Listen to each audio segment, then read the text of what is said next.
They are available down here behind the main grandstand. Also, we've got the PPL nominee stand down there as well. And with their hats, t-shirts, sweatshirts, all kinds of goodies down there. So make sure you do grab a souvenir on your way out here.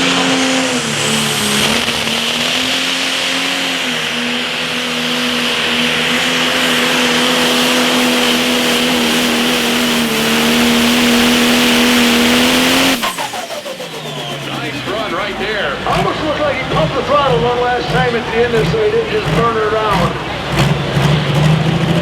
Yeah, definitely. We saw that plume of smoke, a little bit of a break right there. I almost think he